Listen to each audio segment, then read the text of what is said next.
microphone. Oh, yeah. Thank you very much, Yehudi. We're saving it up for when we have a break.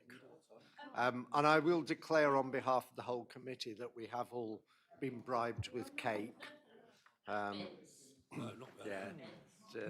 and mince, yeah, but they came from the solicitor, so that's all right.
Not unless he thinks it affects the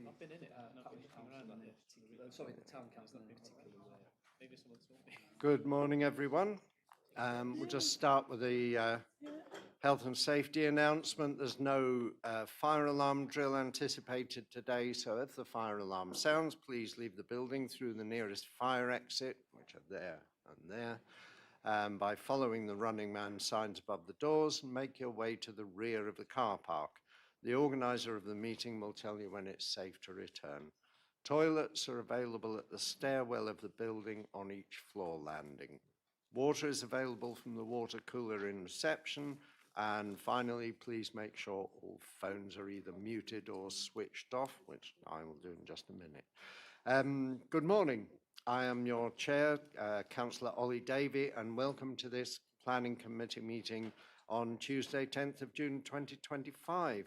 To my right is my new vice chair, Councillor Sarah Chamberlain, and I would like to take this opportunity to say a big thank you to my previous vice chair, Councillor Matt Hall, and also thank Councillor Jenny Brown and Councillor Anne Hall, who have been replaced by 3 new committee members. Councillor Stuart Hughes, welcome Stuart, Councillor Bethany Collins, hello again Bethany, and Councillor Yehudi Levine, who has bribed his way onto the committee with cake. Nice to have you back, Yehudi. We look forward to your contributions. It's not your first time on planning, so you know the score.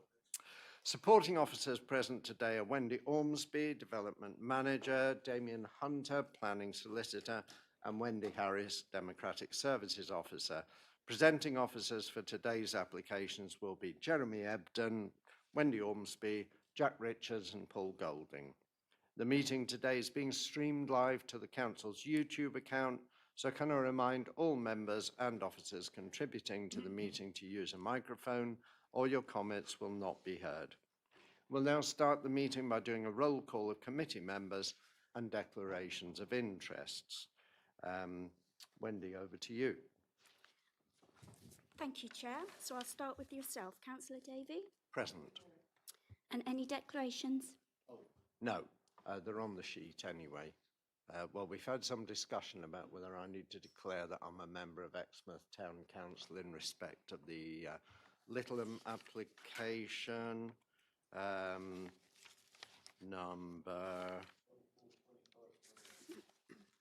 Thank you, 242528 FUL. We don't think it affects Town Council, so we think we're okay on that one.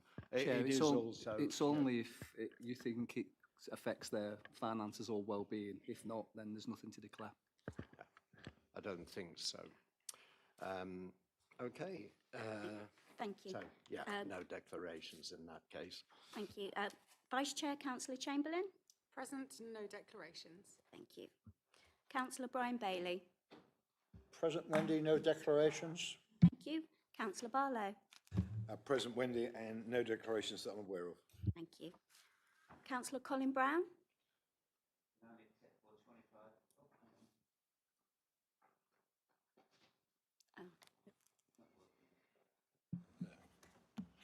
It doesn't work. No, now it's working. You're on.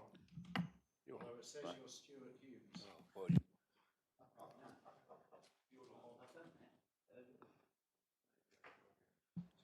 there you go. There we There's go. always one difficult one, isn't there? Yeah, you always get one, don't you? None other than 25/0653, of which I'm the owner of Burwood, which is mentioned in the pack. And that's effects and prejudicial NRI. It is. Thank you, Councillor Brown. Councillor Chapman. Morning, Wendy. No declarations. Thank you. Councillor Bethany Collins.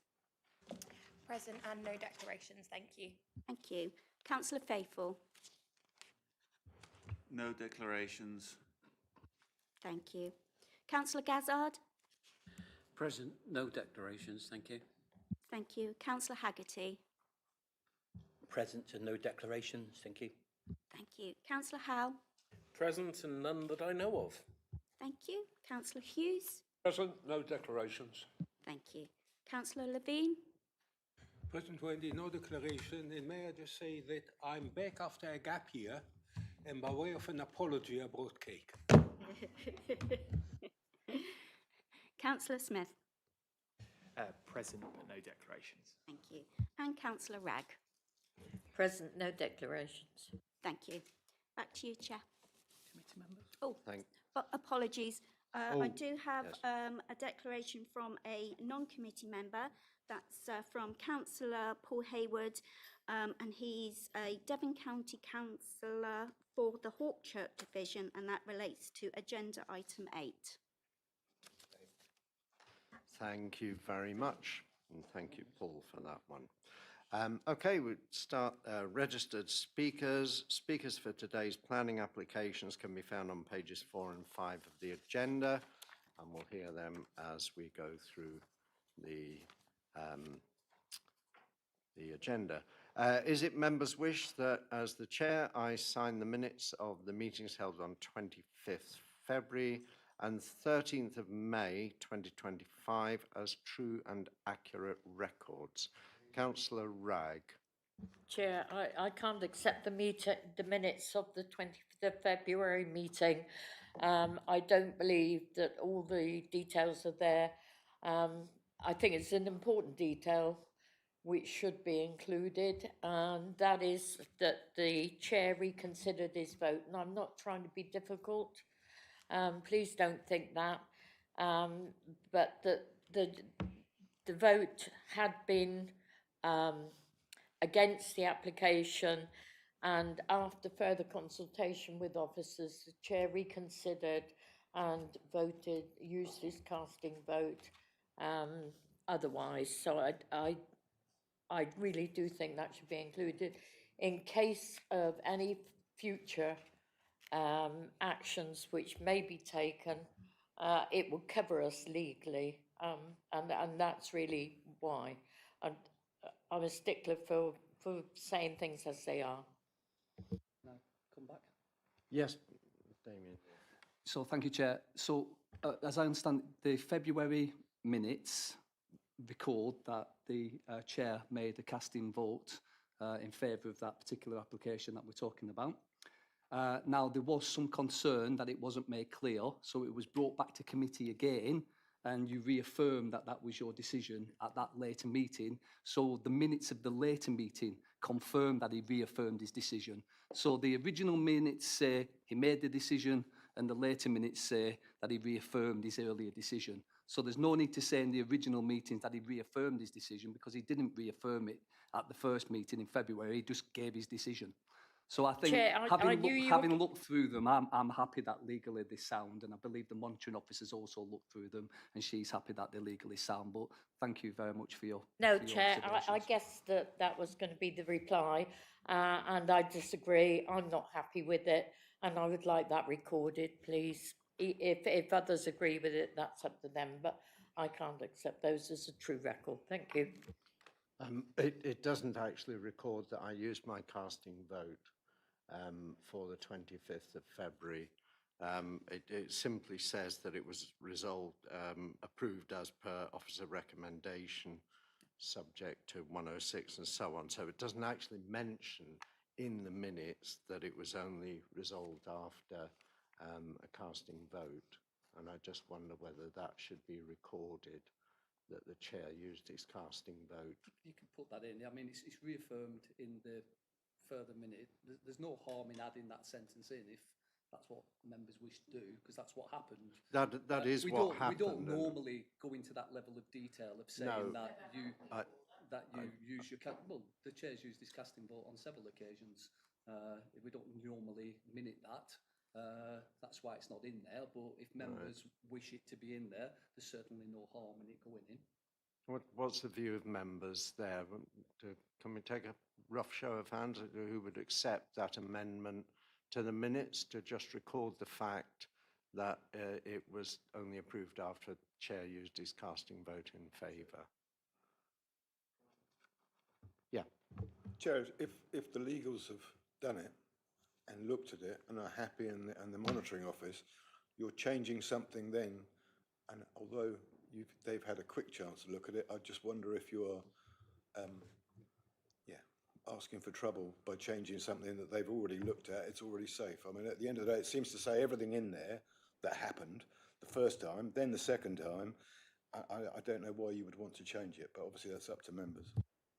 Well, Damien has said there's no harm in recording the fact that chair used his casting vote. All I'm saying, Chair, we don't normally go into that level of detail. There's no harm if you wish to say that, but I don't really think it's necessary. And on this particular occasion, it happened to go back to another committee to clarify it, and it says in those minutes. So to be frank with you, Chair, I think it's been quite pedantic, but if you want to put a sentence in there to say it, fine. Chair, can I make that a proposal, please? Can I just hear from Councillor Gazzard and then I'll come back to you, Eileen? Thank you, Chair. No, I would agree with that amendment, Chair, because I think it is important because it was a major application and there's still rumblings about it at the moment, and I think that will help to clarify the situation, make it crystal clear. Thank you. Yeah, I've got to say I'm inclined to agree, particularly since it had to come back to a subsequent meeting for clarification. It clearly wasn't as straightforward as some usually are. So if Damien is content that we add that in and members are happy to have it with that amendment, just to say that it was approved as per officer recommendation after the chair used his casting vote and then subject to the adoption of an appropriate assessment. 25th of February. Yeah. It's the Seaton Harepath Road one, which you'll remember was pretty controversial. It was a split decision, and I used my casting vote initially against and then in favour after discussion with officers. I don't think we need to record that level of detail, but I think it may be important to record that it was only approved after I used my casting vote. Just checking how to do it.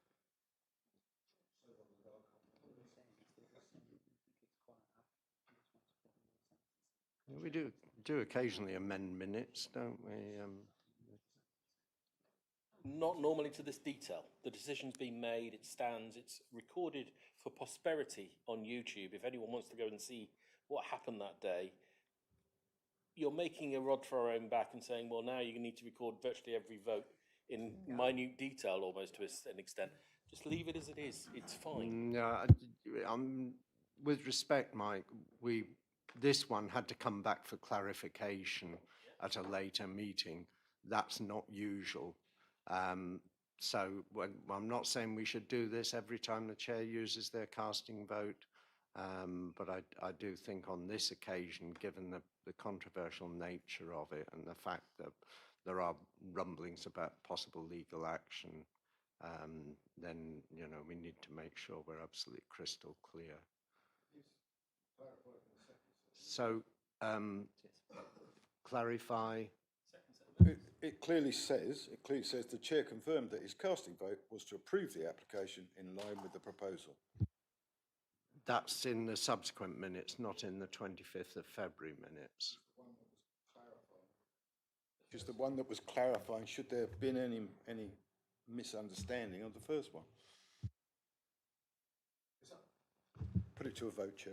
Yeah, I think we'll have to do that. So Councillor Ragg has proposed that we make that amendment.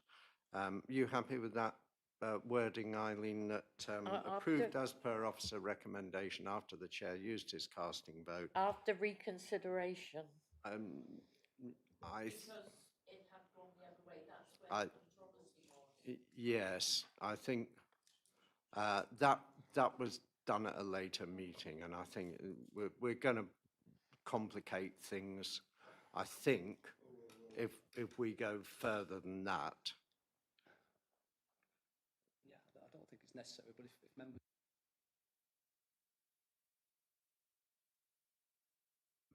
So your proposal, Eileen, is that we say approved as per officer recommendation after the chair used his casting vote after reconsideration. Okay, subject to the doc. Yeah. I think we're going a little bit too far with that, because I don't actually believe that that's what's happened. The detailed consideration came that you didn't actually change your mind. It was part of your deliberations that led you to your final decision of using the casting vote. I think if there's going to be a change to the minute, I think it's relatively neither here nor there if you want to add that the approval was subject to the chairman using his casting vote. I don't think there's any merit in going any further than that. And I think it could actually complicate matters because I don't actually think that's a true reflection of what actually happened. Chair, if I can come back at this, I absolutely agree. I was just looking then at the wording that Wendy'd written down. All you need to say, if you feel the need to change it, which I really don't think, I'll reiterate, I don't think it's necessary because it's already clarified in the later meeting. That's why we had the later meeting. But if you do, you could just say that he made the decision after the chair made his casting vote. That's it. Okay. You willing to accept that wording, Eileen? Yep. Just read it out again, Damien. Just simply say that the wording originally said that it was resolved that the application be approved, and you could put after the chair made a casting vote in favour of the application. If you feel the need to do that. But he'd already voted, and then after reconsideration, he changed his vote. Councillor Bragg, And no, the vote's been taken. We've That's my taken a point. report back to a later committee to explain in detail what happened and why people were concerned about it. And then at that later meeting, then a decision was made on the basis of that report, which goes into a full page of detail. Now you're trying to do and replicate that full report into one sentence in a minute in February. There's absolutely no point in trying to do that. If you want to go into that level of detail, we'd have to replicate the entirety of the report again. There's absolutely no need. My advice to you, my strong advice is there's no need to amend the minutes. But it's a democracy. If you wish to put this forward, put it forward. Let your members have a listen to your proposal. They will decide whether or not they wish to follow you. And if they do, then that's fine. The minute will be amended. If they don't, we'll leave it as it is. Okay, Thank but you. as you said yourself, Mr. Hunter, there is no harm in it. And it's a simple sentence. There is no harm in It's just what putting happened. that he made his decision after the decision was made after the chair made a casting vote. That is it. We don't need to go into any more detail. Chair, there's likely to be a judicial review. I'm trying to cover our backs on this.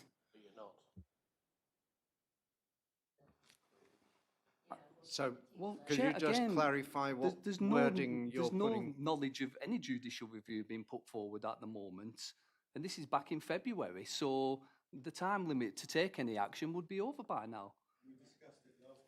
Sorry, Chair, but we discussed this. We discussed the minutes last time. That was the point. And if you had any point to put forward, that would be the time surely to do this. No, that wasn't the minutes. Eileen, do you want to put forward what your proposal is, and we'll My let members take a proposal vote? was that the chairman used his casting vote after reconsidering his initial vote. Okay, do we Members, I have would a- say if you're going to say that specific wording, we will get into difficulty because that is not what needs to be put into the minutes. It just needs to simply say, if you want to do anything, that the decision was made after the chair made his casting vote. But I really think none of it is necessary. Do we have a seconder for that proposal? Okay, it doesn't look like you've got a seconder, Eileen. Propose we accept the minutes as stood, Chair. Chair, I'd like my objection to this recorded, please. I don't accept the minutes. Yeah, yeah. So can we make a Proposal note is just that, to yeah, accept that. them as they're written, Chair. So if we put that to Okay. a vote, all in favour? Okay, so councillor Barlow has proposed, councillor Howe has seconded that we accept the minutes as written. Can I have votes in favour, please? 1, 2, 3, 4, 5. And against? 2. 2 abstentions. 1, 2, 3, 4, 5, 6, 7, 8. Okay. So a considerable number of abstentions there. They weren't on the committee at the time. but, I think, most yes, some members weren't on the committee, so, No, yeah. well, exactly. Well, you weren't on the committee. You can't- Quite rightly, yes. Can't vote on those minutes. That's carried, Chair. Okay, so that's carried. So thank you, Councillor Bragg, and we'll move on. Agenda item 3, apologies, Wendy. Just one apology Oh, from, we haven't approved the 13th of May, have we? Is that what you were going to say? no, I was just going to give my, the apologies. Oh, right. 13th of May, can we just have all in favour of the minutes of the 13th of May?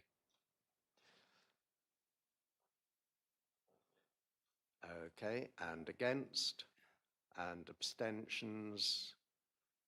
1, 2, 3, 4. Okay, so that's carried.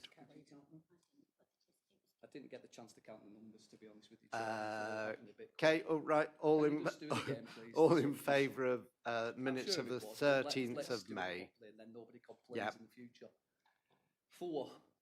1, 2, 3, 4, 5, 6, 7, 8, 9. Those against? None. None. And Any abstentions, there 1, were 2, 3, 4, 4. 5, 6. All right. Okay. Right. Okay. Some are voting for. 14, 15. No, it's fine. Yeah, 15 we've got. We've got Good. 15 now. All adds up. It does. Okay. We can now get to apologies. Oh, yeah. Just one apology, Councillor Kim Bloxham. Okay. Declarations of interest we've done. Matters of urgency, there are none. Any items to be dealt with after the public have been excluded? There are none of those. Planning appeal statistics. So, update from Wendy Ormsby, Development Manager. Good morning. So you have the report before you, and I think most of it is quite self-explanatory. I think the appeal decision of note, as far as the committee is concerned, is item 221910 M Full, which is the Devoncourt Hotel, Douglas Avenue at Exmouth. So that was a decision, it was an overturned officer recommendation by the committee deciding to refuse planning permission, and that appeal was dismissed. The inspector, the key issues which we were seeking to defend at the inquiry were impact on neighbours in terms of loss of light, overlooking and overbearing nature, and then the impact of the development on the character of the area. The inspector accepted that impact on one particular neighbour was unacceptable, having regard to an overbearing impact and potential for loss of light, and also agreed that the design, extent of development and scale of the development was out of character with the area. And on those two matters, the inspector dismissed the appeal, which was considered by a hearing. I think that is the main appeal there, which is likely to be of interest to members. If you have questions about any of the others, then please ask. Thank you. Yes, Councillor Gazard. Thank you. Thank you, Chair. Yes, on that appeal, very pleased that it was dismissed, but could you just explain to me why, as I understand it, there was no legal representation from the District Council, especially when the appellant had a QC, as I understand there, and my understanding is that there was no legal representation from East Devon District Council, and Exmouth Town Council have sent a letter to East Devon asking for a response. Thank you. The appeal was heard by was a hearing. It is not usual to have legal representation at hearings. The appellants, there's nothing to prevent the appellants using barristers, but it isn't. It's a very different situation to a planning inquiry. There's no opportunity for the other side to cross-examine the council's witnesses. It is just the inspector who leads and asks questions, etc. So it isn't normal, and I would be pleased to say clearly we were not disadvantaged because our officers put up, in my opinion, a very good case, did their very best to defend the council's decision, and I think that's reflected in the fact that the appeal was dismissed. Can I say thank you for that clarification? And thank you to our officers for defending an appeal which they had originally recommended for approval. Just shows that occasionally we do get it right. Well, the inspector thought so anyway. Councillor Brown. Yeah, I see we lost on the Ulliscombe one, 0556. And then adjacent to that site, we've got another appeal going on for 20 dwellings. How does that hold up against that one? So yes, the Ulliscombe one was a disappointing outcome. I mean, clearly as officers, reading through the inspector's decision, it's not one that we particularly agreed with in terms of how they'd framed the arguments and considered matters, but ultimately the decision lies with the inspectorate. And yes, it isn't favourable having regard to the appeal that is currently pending. But, to what extent, I mean, I'd be surprised if the appellants don't bring it to the inspector's attention. But yeah, it's not one that we agree with, but it is what it is. And yeah, not favourable. For how the other one may be considered. However, everything is on its merits. The other scheme is a much bigger development in terms of potential impacts and the impacts for sustainability. This was just a single dwelling. So that difference in the details of that scheme may make a difference in how the impacts are ultimately assessed. Can I just come back on that? I mean, because with that one there, that was a two-part application, the one for 20 dwellings, and there was a football field there which we approved. So we approved part of it, but we didn't approve the balance. Does that affect us? No, the impacts of the football pitch, I think, are quite different in terms of the key issue that we were looking when we were looking at the 20 dwellings was the unsustainable location. Ulliscombe is not has no built-up area boundary. It's effectively development in the countryside.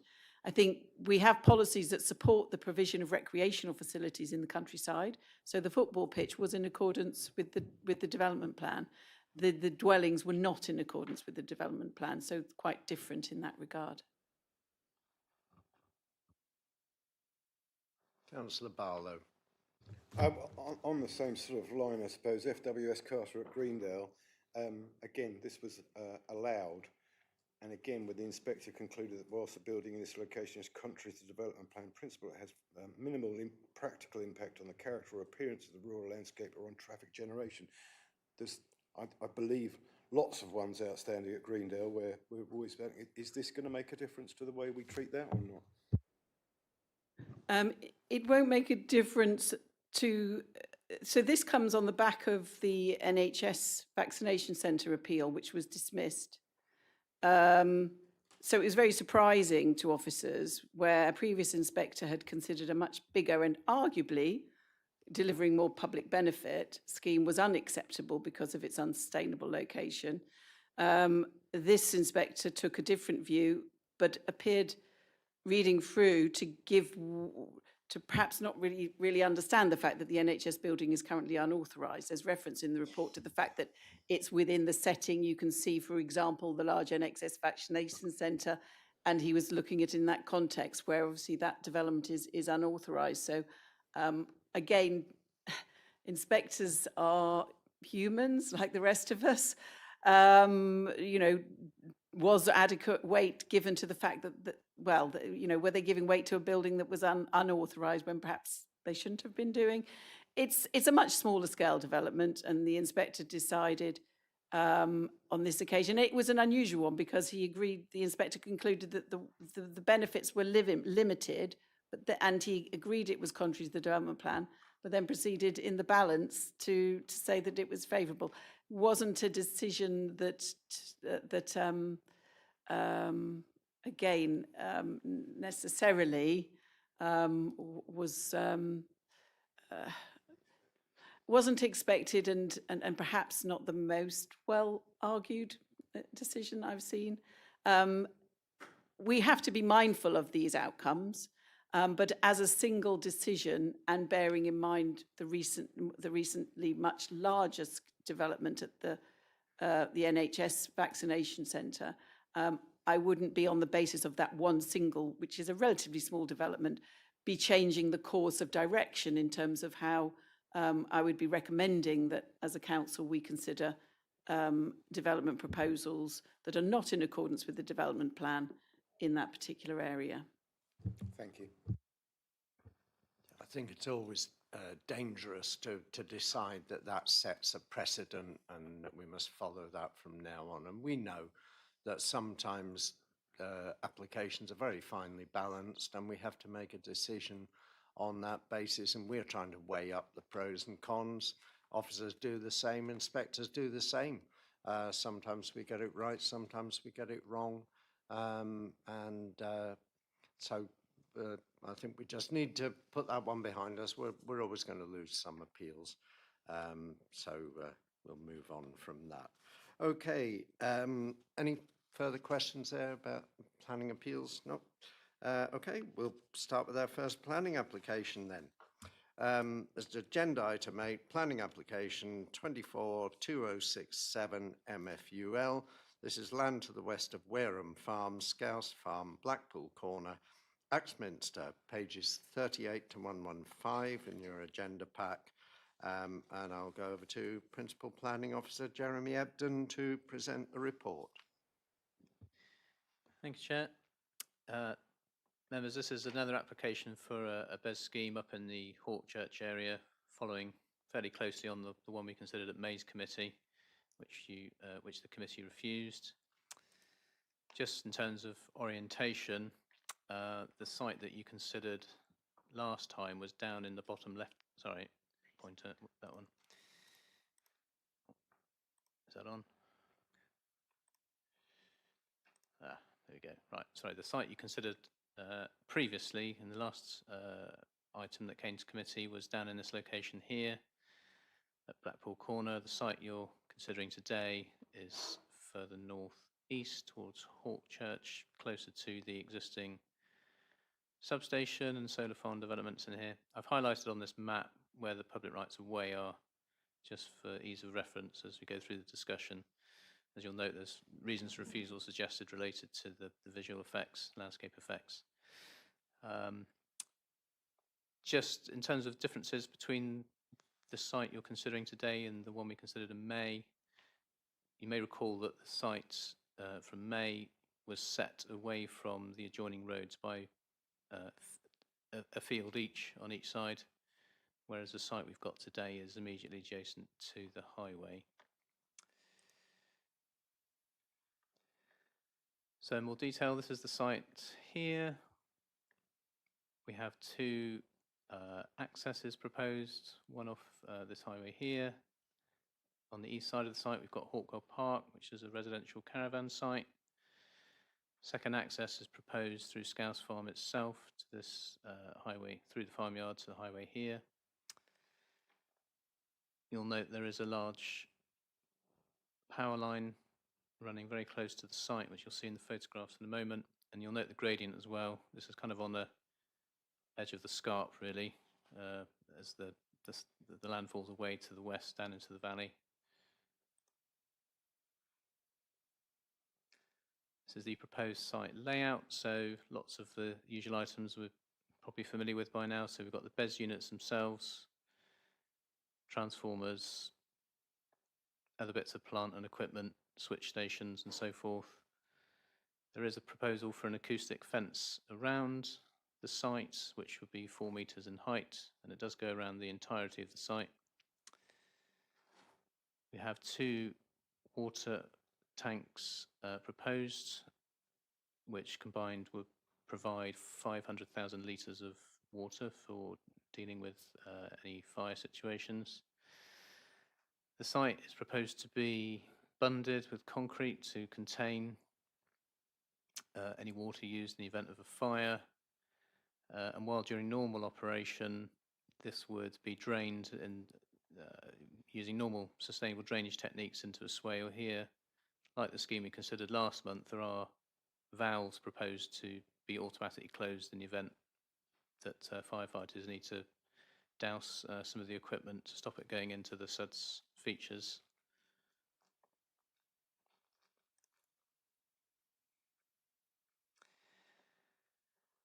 This shows some sections, different sections of the site, giving an indication of what all the plant and equipment and fencing and the tanks look like. As you can see, it's quite an extensive site. I think it's about 115 metres long, this section of fence on the southern side.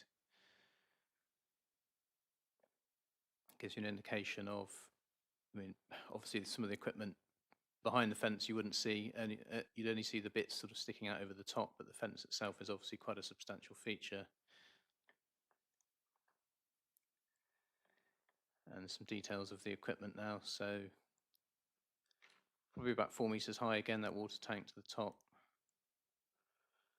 Well, that's just a fence detail. It's a lot higher than 2.4, as I've just described. Transformer detail. Site cabin switch room. Substation transformer, which is 6.8 metres tall. It's the tallest bit of equipment proposed. Here are the inverters with the BESS units. And some more of the BESS units.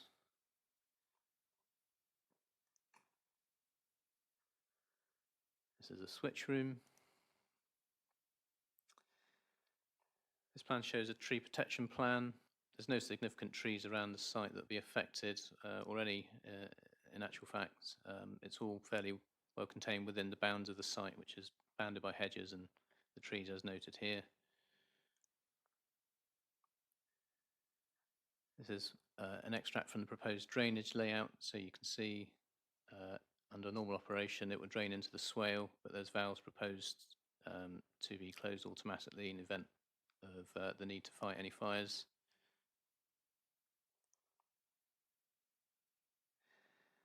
Some drainage engineering details. This is an extract from the fire safety plan. So it just shows the 2 different access points, which is standard requirement. So there's 2 different points of access. If the wind's in a particular direction, you can use the other one. Got the water storage tanks.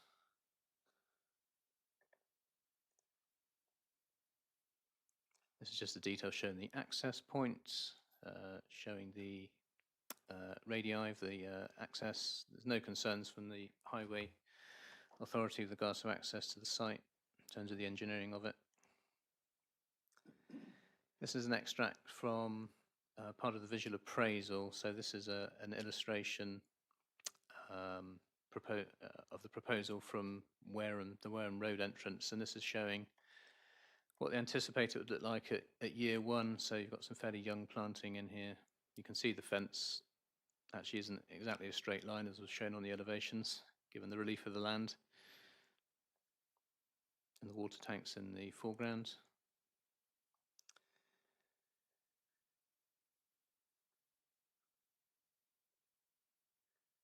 This is a view from footpath to the south in the adjoining field. This is again from the visual appraisal. So this is showing an indication of what it might look like in year 1. So you can just make out the proposed green acoustic fence running along above the hedgerow there.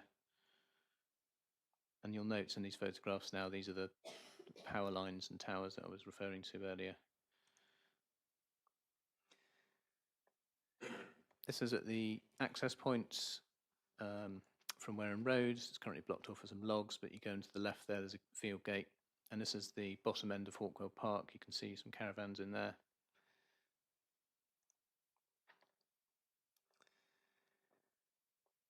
This is a view from the footpath again, just officers' photographs now. So you can see there's a fairly low hedge here, and the field to the other side of that is where the site is proposed. And again, this just gives an indication of what the landscape looks like in this particular area. Members will note in the report there is some disagreement between the council's landscape officer and the applicant's landscape consultant about the existing characterisation of the site and the extent of the harm that's likely to arise. The council's landscape officer is very much of the view that although there's quite a lot of development to the east of the road with the existing solar farm development, substation and so forth, his view is that this very much sort of leaps the road into an area which, notwithstanding the fact that there are some fairly lofty power lines near to the site, is fairly unspoilt in terms of that kind of development at this point. This is a view from within the site. So you can see Hawkwell Park to the east of the site here, and the entrance to the site is roundabout in this location here. View from the north of the site, there's another footpath a couple of fields away, and this is a view from where that starts on the highway, looking south, and again a bit further along the footpath.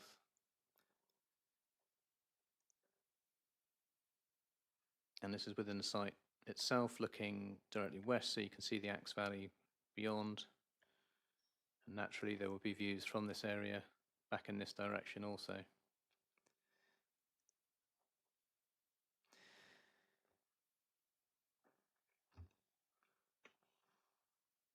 So members will note from the report that there is some history to the site. There was a withdrawn application followed by another application that was refused by officers for 3 different reasons.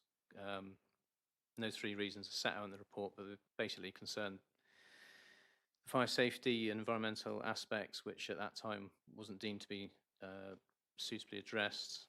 The lack of an acoustic fence actually being proposed to safeguard amenity for the residents of Hawkwell Park. And again, the landscape effects deemed to be unacceptable. So this application has sought to address some of those preceding reasons for refusal. So in terms of the principle of development, the council has accepted that the principle of BES units under strategy 39 is okay, but that is obviously subject to consideration of all the other usual policies.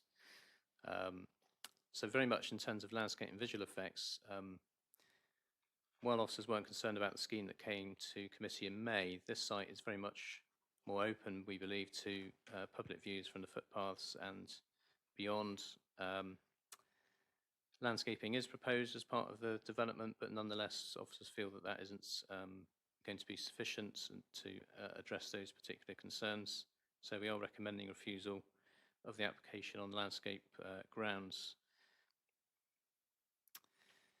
In terms of noise and amenity, the acoustic fence will do the job that it's intended to do, notwithstanding the fact it has visual effects. There are some comments from Environmental Health Officer that some further information may be required, but I have confirmed with him that he would be satisfied if those were dealt with through planning condition. That obviously would be in the event that we were going to approve the application. But it's not felt that there's any merit in adding any reasons for refusal related to that matter, given that we could address those through a planning condition. In terms of fire safety and pollution, officers are of the view that the site and the proposals and the information submitted does satisfy the technical requirements set out in the practice guidance and the NFCC guidance. We have sought clarification from the fire service as regards to the quantity of water being proposed, and they have confirmed only last week that is more than enough that is required in the NFCC guidance and should provide up to around about 4 hours worth of firefighting water. They did raise one particular issue, which I'll read out their email, if I may. They did make some comments in regards to the separation of the units, in that some of the units are proposed to be sort of adjoined, potentially stacked or paired. And they say that this increases the number of units while adhering to the space guidance within the NFCC guide and others. Fire spread is therefore more likely in adjoined units if they do not have appropriate precautions, i.e. each unit is in a fire-resisting container. So I have gone back and asked for some clarification from the applicants in relation to that. And I'll just read out their response. So they say, we acknowledge the concern regarding stacking and pairing of containers. We can confirm that we have no intention of stacking containers vertically, and based off our current BESS manufacturer specifications, the ideal configuration of BESS units is joined or back-to-back. Each individual container unit is housed with fire suppression and thermal isolation systems to ensure that they can withstand any thermal runaway events and/or fire ignition within the container. The layout as designed maintains all effective functional separation of individual units as referenced in the NFCC guidance, despite physical adjacency. This approach has been successfully adopted in comparable schemes with appropriate supporting fire engineering reports submitted at detailed design stage. Details, including the confirmed manufacture of the BESS equipment, technical specifications, and the fire safety measures within individual containers, should be subject to a planning condition to be provided pre-commencement. This reflects anticipated advancements in technology at the point of construction and the common practice of appointing a manufacturer within 2 years of construction. We'd be happy to accept a condition reflecting the need for this information upon any planning approval, but would suggest that as it stands, the development is in line with the NFCC guidance, and would note that this is likely to be the position upheld in an appeal. I did go back and check the battery safety management plan before I received that response, and there is some detail in there that specifies that the BESS units are contained within fire-resistant containers that are good for an hour, it says. So in relation to that, officers don't feel there's any need to alter the recommendation at the moment in relation to fire safety. Moving onwards, the site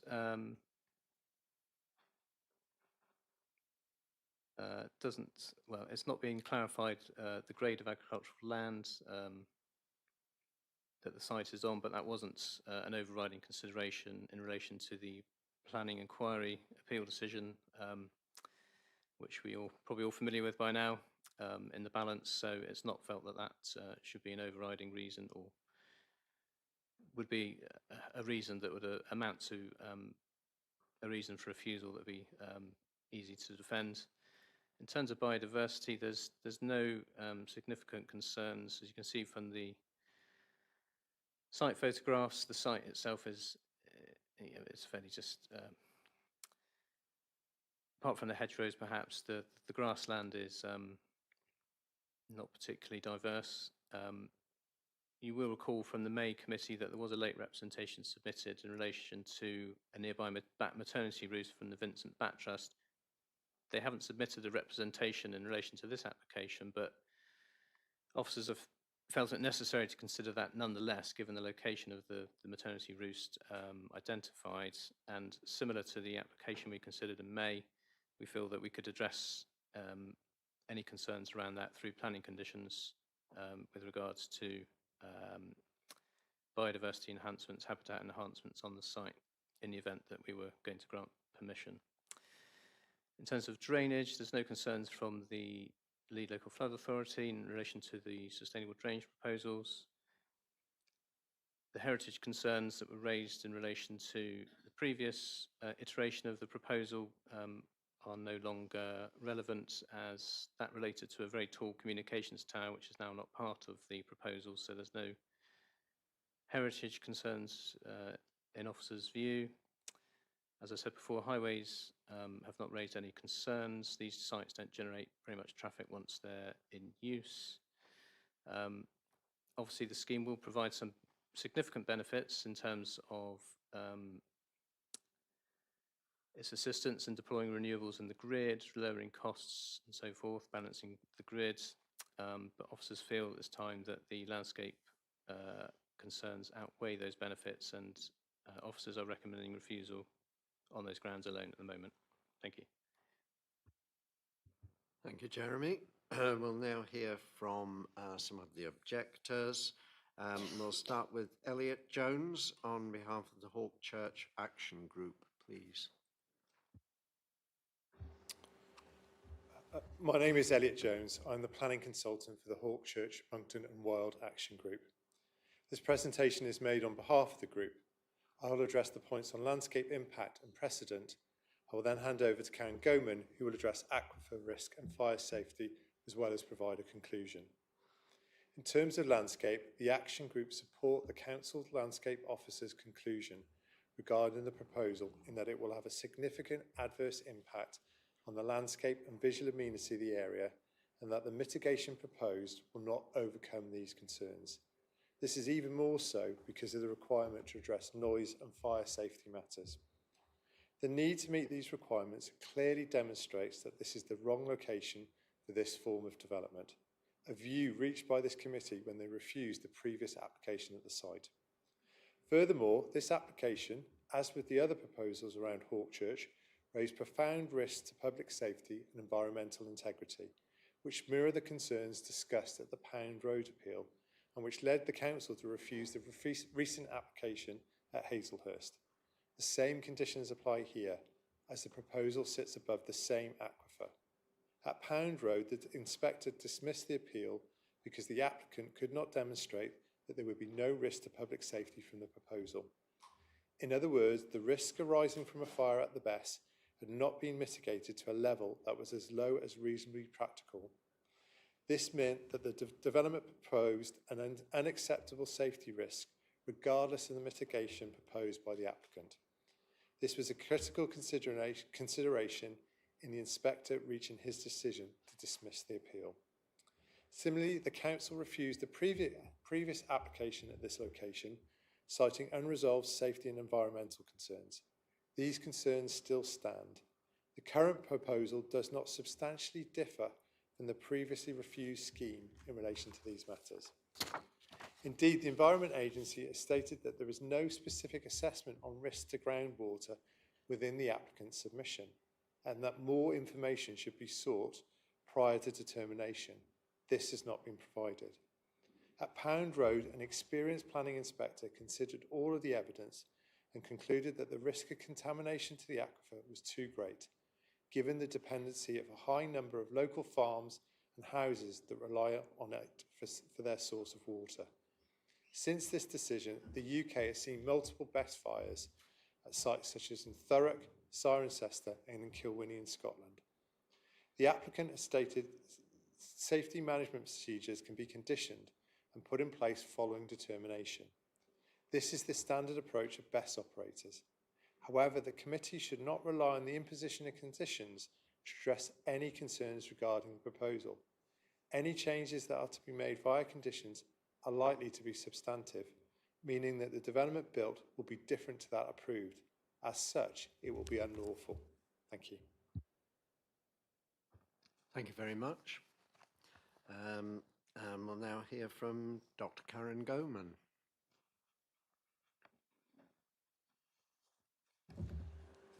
The applicant's approach to water containment and the volume of water required to fight a fire at the Bess is disingenuous. The amount of water proposed on site to fight any fires and the size of the concrete bunds to contain fire water is simply inadequate. Reference is again made to the Pound Road appeal, where the size of the fire water containment tank was a determining factor. In that case, the level of fire water required to be held on site was significantly above the capacity of the containment proposed. This is critical because once the containment structure is breached, contaminated water could percolate into the aquifer, polluting it irreversibly. The inspector at Pound Road stated that the level of containment required would be in the region of 5 million litres. The application proposal is nowhere near this level. The action group states that the amount of water proposed by the applicant cannot be adequate as there are no hydrants within the vicinity of the site. This is based on the conclusions at Pound Road in terms of the amount of water required and the length of time needed to cool the BESS, as well as evidence from Liverpool where fire crews were fighting a fire for over 48 hours. The inspector at Pound Road explicitly raised concerns too about the capacity of the fire service to fight a fire at remote locations such as Hawkchurch. This is due to delayed attendance, lack of local hydrants and burdens placed on already stretched emergency services. The same applies here. The planning inspector at Pound Road emphasised that the NFCC guidance is the standard to be followed. The 2023 version is the key consideration against which all schemes should be assessed. This hasn't changed, there's no update. NFPA 855 and other alternatives relied on by the applicant are only reference documents. They're not accepted substitutes, regardless of the lack of comments from the fire service and the conclusions reached by officers. Therefore, in planning terms, the application is contrary to Strategy 39 and Policy EN 18 in that appropriate measures haven't been put in place to protect surface or groundwater quality. The action group fully supports the Council's own landscape officer's conclusion on the impact on the wider landscape, but this cannot be overcome by mitigation, meaning there is also conflict with Strategy 46. The conflict with Strategy 39 means that the proposed development fails the test in Strategy 7 regarding development in the countryside.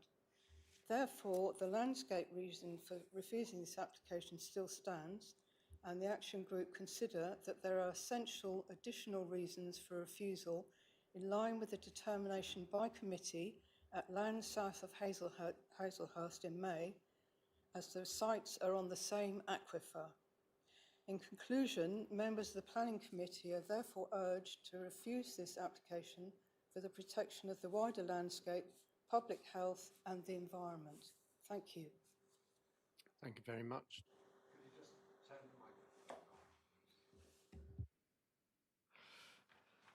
Okay, and we've also received a representation from SLR Consulting on behalf of Darwin Escapes, and Wendy Harris is going to read that one out for us. Thank you, Chair. Darwin Escapes is the operator of Hawkchurch Resort and Spa, which is located only 200 metres to the south. The resort provides holiday lodge accommodation, high-quality outdoor space and private hot tubs, and 5-star spa facilities to guests 24/7, 365 days a year.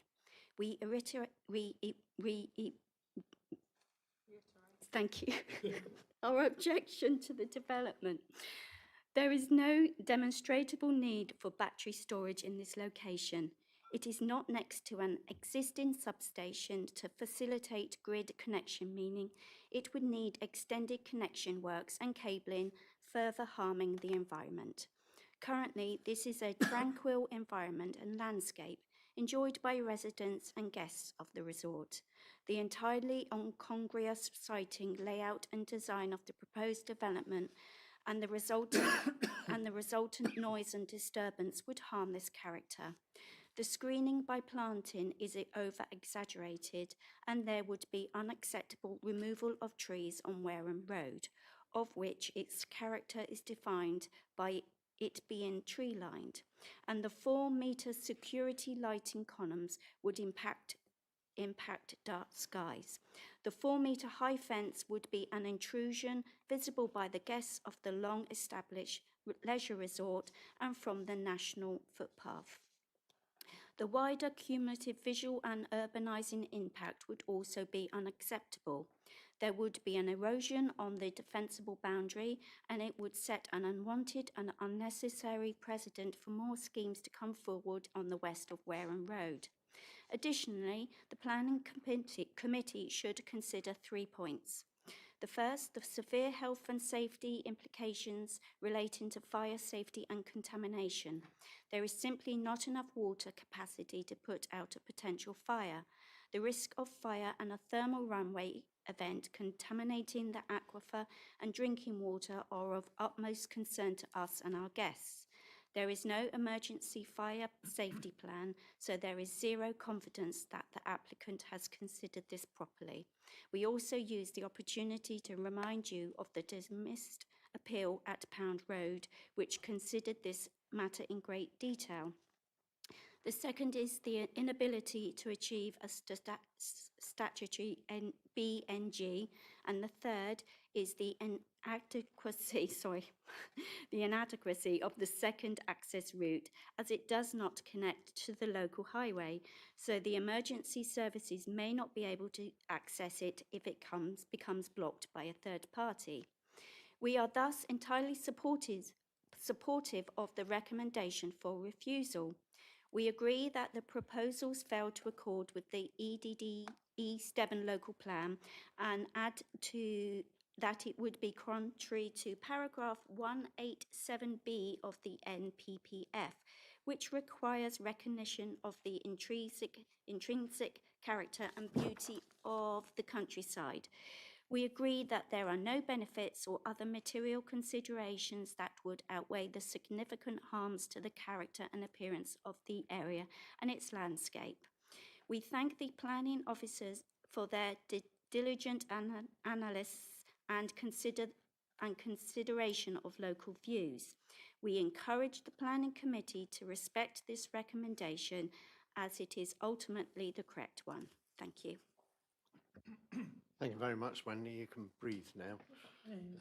Okay, we'll now hear from Councillor Mo Dodson from Hawkchurch Parish Council. Welcome back.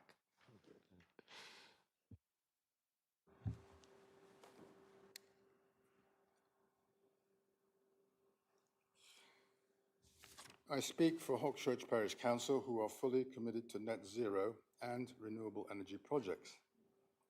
We support the decision to refuse this application on landscape grounds, but also respectfully recommend that the safety of our aquifer and our countryside be given as additional reasons for refusing this application. This application is for a lithium battery energy storage system, lithium BESS for short. In a survey towards our neighbourhood plan, we found that 87% are against any lithium BESSes in our parish, while 85% support alternatives to lithium BESSes if they are safe. Lithium BESSes are not safe. The lithium BESS under consideration here will, when it experiences a serious accident, destroy our aquifer and other water systems that are the sole sources of water for our farms, many residences and wildlife. Our parish has now accommodated well over 100 acres of solar farms, so we feel that we have contributed significantly to net zero. Any further industrialization would push past the threshold of what is acceptable for rural areas, and in this case be disastrous because of the constant threat to our aquifer from a lithium BESS accident. Lithium BESSes are highly complex, unstable, operated by remote control, and vulnerable to many types of failures, including cyber attacks. Over their 40-year lifespan, they will almost certainly suffer at least one serious accident leading to disastrous consequences. The vast majority of fire services in the world have no direct experience of dealing with real-life lithium BESS fires, and none have extensive experience. Those in the southwest of England have none. This is not to question the competence of fire services whose skill, dedication, and heroism are universally recognized. But there is no substitute for experience. This lithium BESS is, according to industry standards, an extremely high-risk operation. The accidents they experience are black swan events, which can create unpredictably high levels of damage over long periods, as in the recent California lithium BESS fire of 17 days, requiring 30 million litres of cooling water. Our fire services could not possibly cope with a lithium BESS fire in our parish in terms of the volume of cooling waters required and other services and resources. Therefore, the risk of such an event in our parish must be reduced to zero. Claims that future innovations may make these lithium BESSs safer must be seen as assumptions, not facts. In any case, the lithium technology is so dangerous that no matter what safety innovations are made, they will not be adequate for our parish. I need to ask you to start winding up. I'm now, winding up now, please. thank you. Good, thank you. As the Grenfell inquiry stated, we should not accept manufacturers' assurances as to the safety of what they provide as sufficient evidence upon which to base any planned public construction. An independent investigation found that 1 in 4 BESSs, 1 in 4, had serious safety flaws at manufacturing stage. There have been over 95 lithium BESS fires worldwide, and the annual number rises, resulting in deaths, bankruptcies, and mass evacuations. 3 lithium BESS fires occurred in the UK this year so far, and the year is not over. Any claim by developers that these BESSs are safe enough for our parish must be seen as irresponsible exaggeration. As Strategy 39 of the local plan states, for renewable or low-carbon energy projects, applicants will need to demonstrate that they have taken appropriate steps in considering the options in relation to location, scale, and design, and have ensured an acceptable balance between harm and benefit.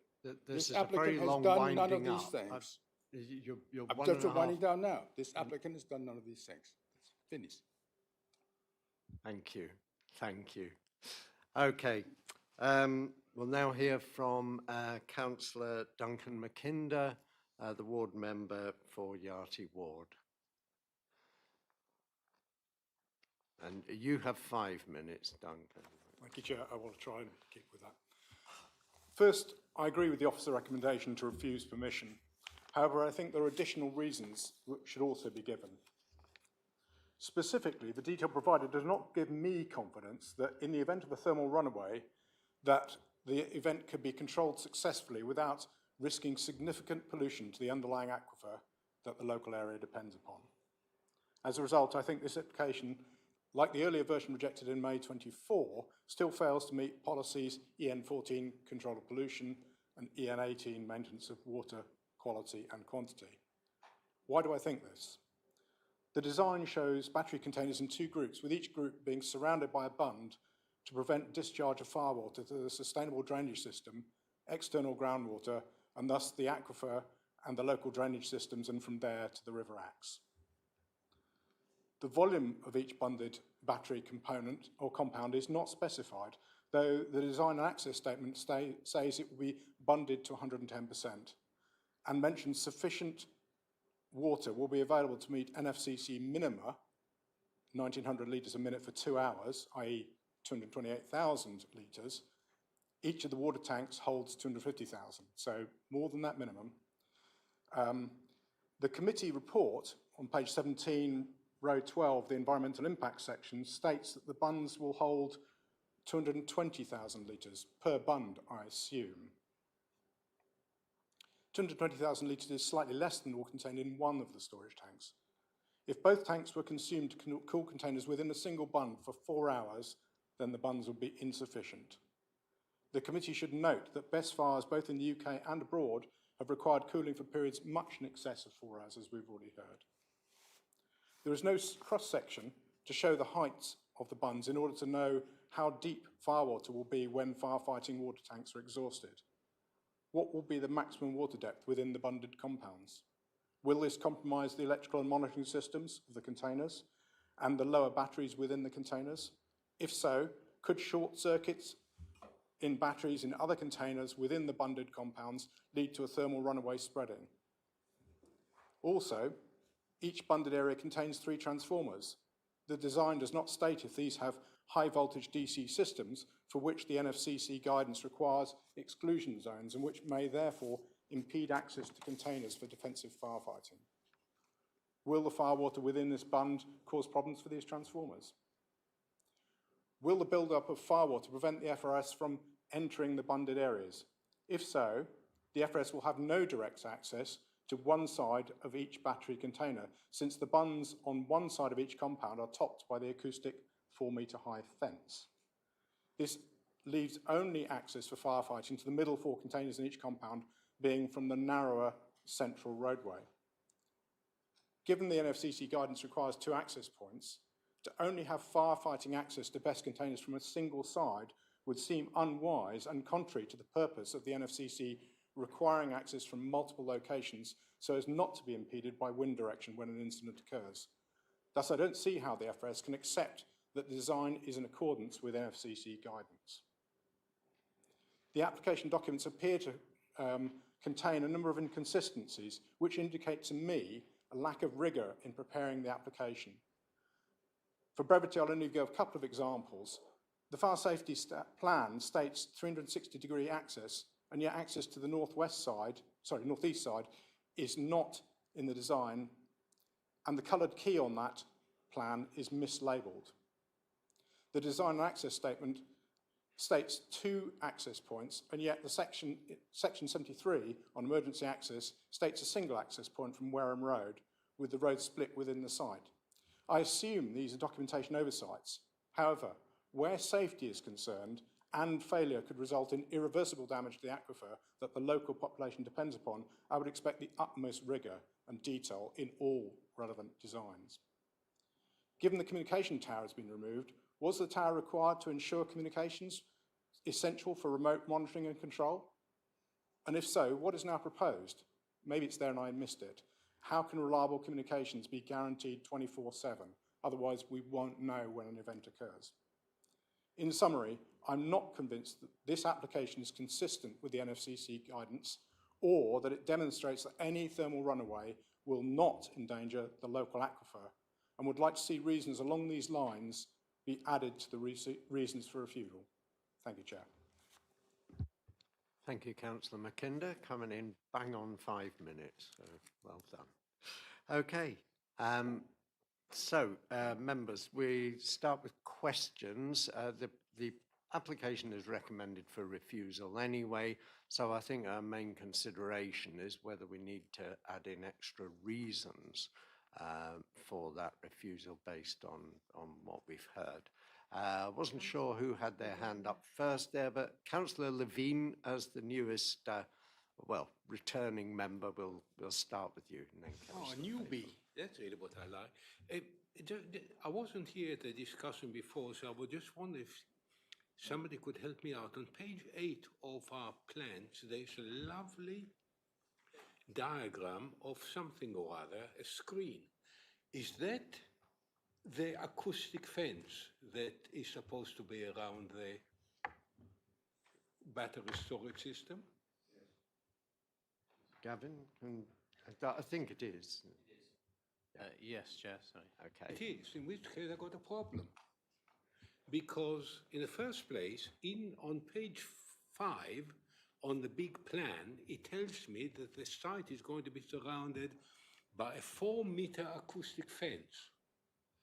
If that fence is 4 meters high, it means that I can walk underneath it.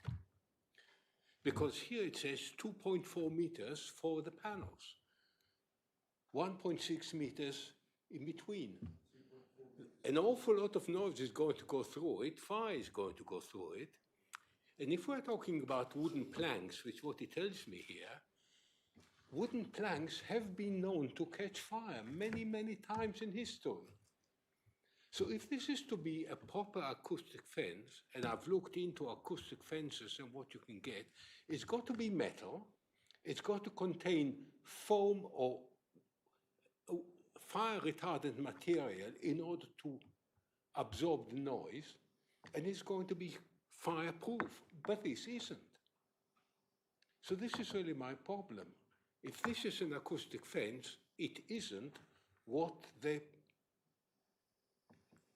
it is supposed to be. So I'm really at a loss of what are we going to do with acoustic fences here? Thank you, Chair. Okay, I'll go over to Jeremy to can hopefully clarify some of that. It could be that the panels are acceptable because they're far enough away from the storage units for fire not to spread, although obviously that's a matter of opinion, and that would be one for the fire officers. But Thank you, Chair. Yeah, obviously this fence detail is, it's not really representative, I don't think, of what they had in mind. I don't honestly know why they submitted it. I think in the event we were looking to grant approval for this, we would have been proposing a planning condition to have a proper detail of the acoustic fence specified and agreed. I do know that they're intending to make it green in colour, which you can see on some of the visual representations I showed earlier. With regards to the fence catching fire, I think if there is a fire at the site and the fence has caught fire, then that's probably the least of your problems if it's got that far, given they're on the periphery of the site.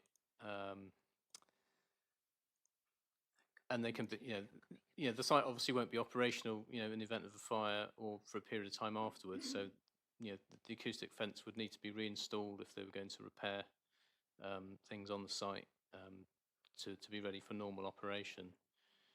So, yeah, you can see the acoustic fence goes right around the periphery of the site, stepped away a fair bit from the BES units, which are the dark black units here. Does that help? Thank you. That helps, except that if you're going to stop noise and humming noise, an awful lot of noise is going to go through the gap underneath. So I would have thought that what you need is a 4-meter acoustic fence from top to bottom, probably metal, with absorbing material. So I would have, as far as I'm concerned, this does not look sufficient to stop the humming noise. Chair, just to clarify, I think that detail there is just supposed to be subterranean where it's greyed out. I think that's just showing where the posts go into the ground. I don't think there's intended to be a gap underneath the fence. But in which case, but it does show in which case it's 2.4 rather than meters. 4 meters. Yes, it does. Yes. Yes, it's not a helpful diagram of a fence. And as I said before, if we were going to recommend approval, we would be looking to put a planning condition on to require full details of the fence to be agreed, to be suitable, A, to do its job as an acoustic fence, B, to ensure that its appearance was as good as we could make it. And lastly, I assume, to ensure it has some flame retardant qualities. Thank you. Do we know what acoustic fences are usually made of, Jeremy?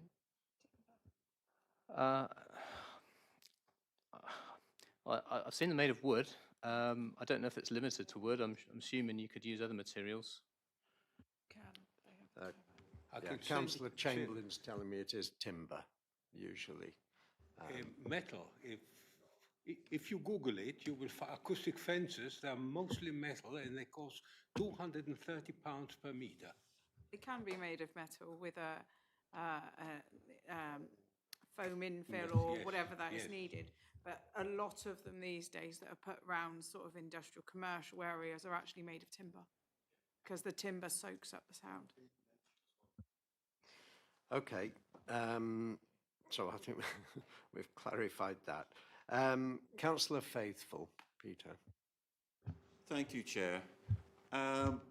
If you go back to the original site plan, could we get clarification, the empty site so you can't really see it on there, but I've got it on here. There's a whole lot of contours on the plan, not the map, the aerial view. That we can't see them there, but can we get some indication as to what the contours represent? Half meters, meters, how big is the slope? Because you place that against the side elevations, the 1, 2, 3, or A, B, C, and D, and they show it as flat as a pancake, and it isn't. So there'll be any idea how much the slope is across the site?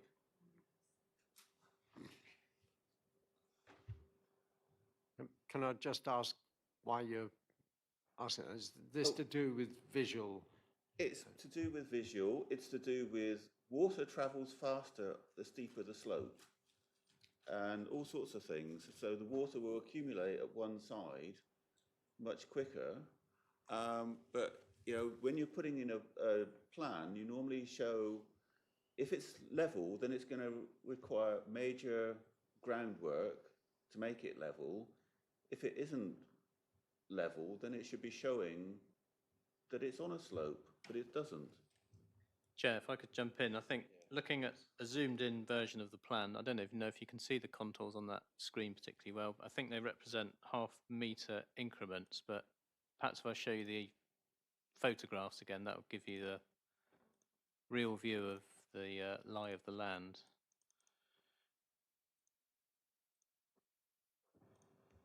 I mean, you can see in the photos that that it is quite a slope, but it's no indication of how big the slope is.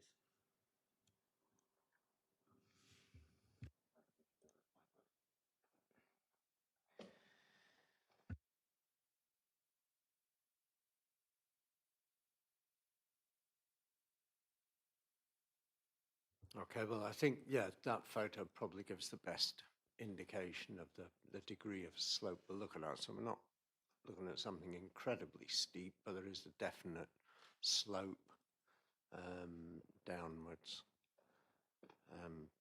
Okay, Councillor Barlow. Thank you, Chair. Councillor Mackinder basically asked all my questions, but obviously you're not answering his questions. So I'd just like to reiterate, 2 by 250,000 litre tanks. From what I could see, the bunds have a capacity of 220 litres. And again, although this isn't a steep slope, I went out there day before yesterday, and it's of more than a gradual slope, shall we say that. So it would cause water to pool when you create the bund, because water always finds its own level. So is it going to cause damage, especially if you look at, the containers are fairly close together. If the fire's in the top one, top of the field, by the time the fire is put out, and quite rightly, we have enough water to put on, again, we're not expecting more than one to burn at the same time to start with. But if you are putting on all 500,000 gallons in a 210 litre bunded or 220 litre bunded area, what happens to the other 280,000 litres of water, should you need to do that?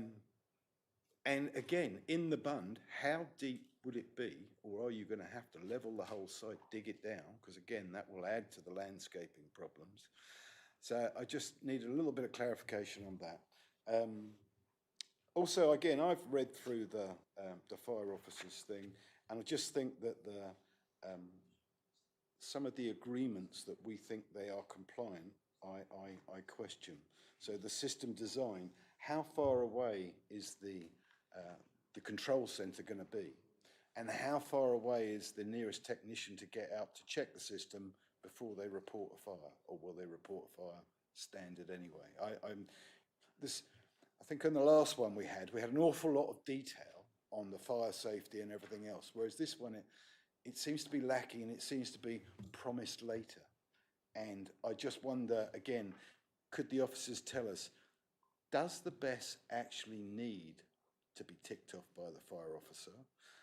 Because my reading of it is that a BESS would be passed by this planning committee, and then the rest of it is recommendation, but it doesn't read to me that you could actually, the fire officer could actually stop it unless there was something totally dangerous. And again, the gaps between them, I understand the gap between them north to south, if you like, but they're in a line, and they don't look like they're even a metre apart. And again, it's very difficult to see because there's no actual measurements in there anywhere, but they don't look like they're a metre apart, which seems to be, again, that's well within the 6 metres recommended from the fire officer, the chief fire officer. Yeah, so there are several questions in there, I realise. Chair, with regards to the quantity of water,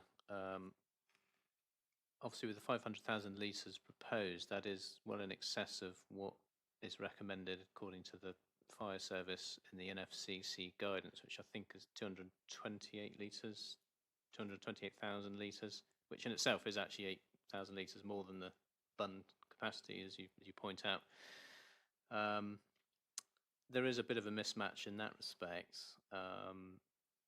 The site we considered in May was closer aligned to the NFCC water requirement, so they didn't have that excess water, I suppose. I mean, whether they've proposed that size amount of water as a way of sort of, they may have seen the concerns raised in previous schemes about the amount of water that was available for firefighting and may have proposed more than maybe is required, without necessarily thinking too carefully about the bung capacity. But there is some text in the battery safety management plan about reusing some of the water that's lying in the bunds during a fire event to respray onto to circulate the water. So whether they practically need all the 500,000 litres or not, I don't know. I did ask the fire service a particular question about, does that present any issues? I've not had a response on that particular point. So I'm a bit unclear about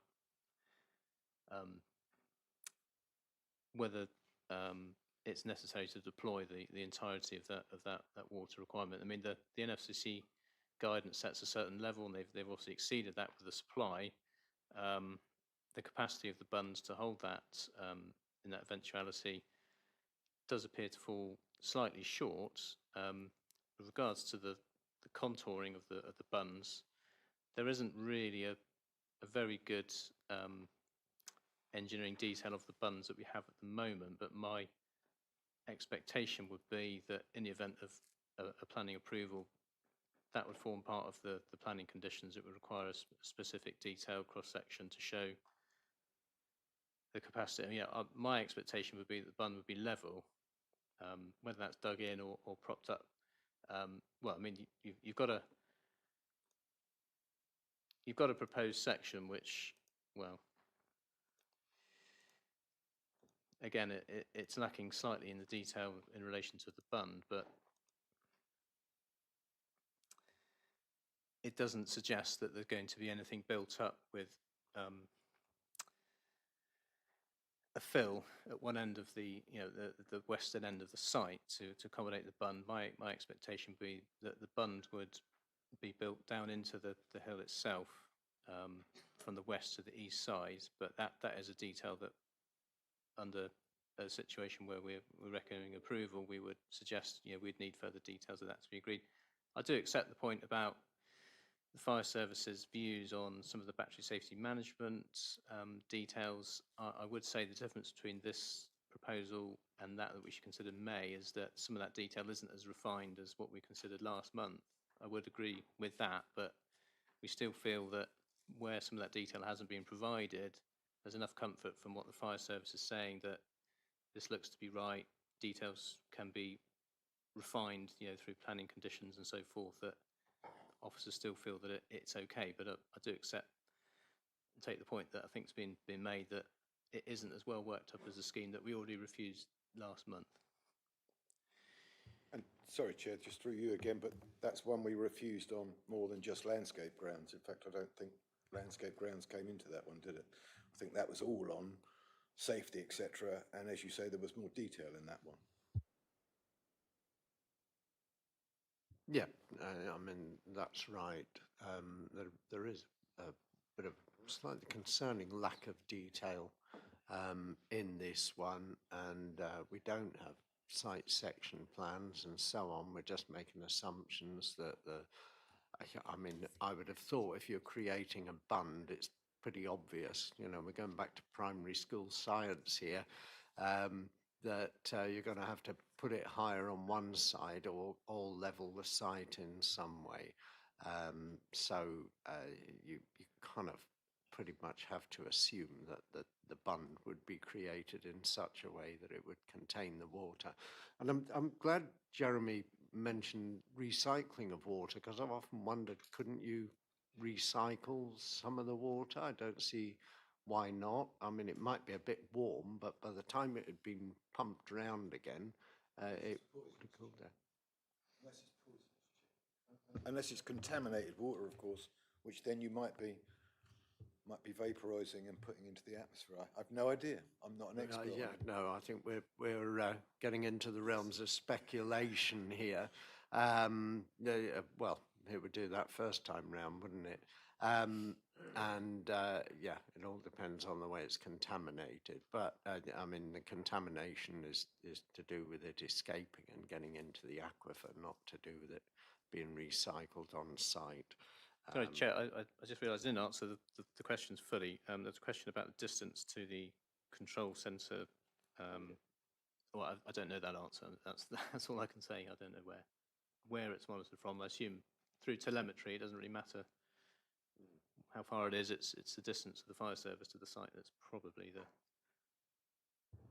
Again, sorry, Chair, through you, but one of the things that the Chief Fire Officer says is that you need to know the distance where technical advice can come from, so that should it be necessary to either the fire officer or to go there to check, because most people don't call a fire if you're not dead sure it's a fire. You go out to see if it's a fault first. Okay. I believe they're remotely monitored with sensors in each one. Moving on then, Councillor Simon Smith. Damien, this one's for you. Obviously, the nature of this is, I think we're largely agreed with lots of this, but my question is, we've got one really solid reason for refusal. If, for example, this was to go to appeal, would you be happy that that was a solid enough reason, or do we need to actively be looking more, which is a reason I think potentially Ollie might have brought this forward from the chair. So I thought I'd just present that before we go into any other discussion, because I know largely it seems like the mood in the room is that and I don't want to go too far into discussion because we're all agreed. Chair, I think I'm going to reiterate what I usually say, to be honest. One good reason's better than several not so good reasons. This is the reason that's being considered and put forward by your planning officers. They believe it's robust, and they're the best experts to comment on the content of the actual reason. So my view is that if they're satisfied one good reason is enough, then that's fine by me. I'd hoped you said that, Damien. That's good. That's what I wanted to hear. Yeah, Mrs. Ormsby wants to come in on that one as well. Obviously, the officer recommendation, which is aligned with the officer recommendation from the previous scheme, is that the officer view is that it meets the necessary standards with regards environmental and public health. However, and the only reason for the officer view is the recommendation on landscaping. But at the same time, the committee should consider the importance of consistency in decision making. So last month, the committee took a view that a scheme in the same area with the same unusual environmental circumstances where the community rely on the aquifer for water was refused on the grounds of environmental concerns and public safety. The officer has clarified that, in fact, the supporting information for this scheme in terms of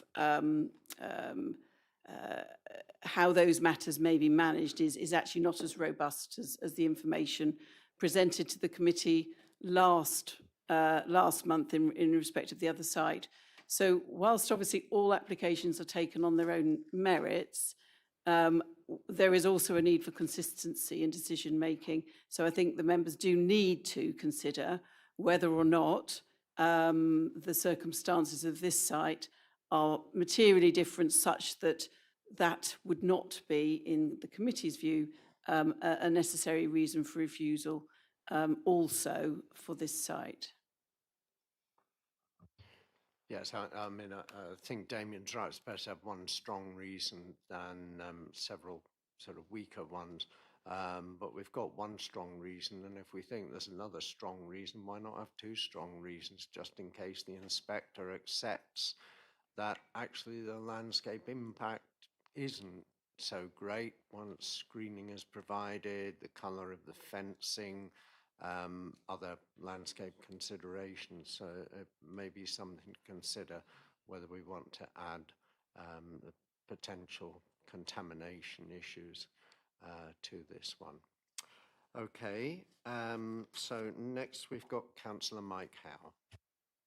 Well, thank you, and thank you, Ms. Ormsby, because you just pretty well covered what I was just about to say. the detail's not in this one. Yes, we've got the landscape as a damn good reason to refuse, but even now, the fencing diagrams and everything else are missing to fully assess how bad this landscape impact is. So I have problems with not having the correct detail. I have problems with the possible damage to the aquifer in particular. Now, while they put a case, they put too much water storage there, which is good, but then they don't have the storage in the aquifers, not in the aquifers, to collect it when it's used to the same extent, it seems. And the Environment Agency's comment is the one that really sticks with me every time in this type of thing, particularly we're talking about such a prime aquifer serving so many residences and everything else. And it's the last paragraph there again. Whilst there is some discussion within the flood risk and drainage assessment report, there is no specific assessment on risks to groundwater or conceptual site model. It is also important to consider the potential of mitigation measures failing, and it is that word, the failing of the one mitigation measure we seem to have, which isn't enough for the water already being stored there to fight the fire that's supposed to stop the problem. So I think we need another reason. I do seriously doubt we've got the detail needed as the other one did have.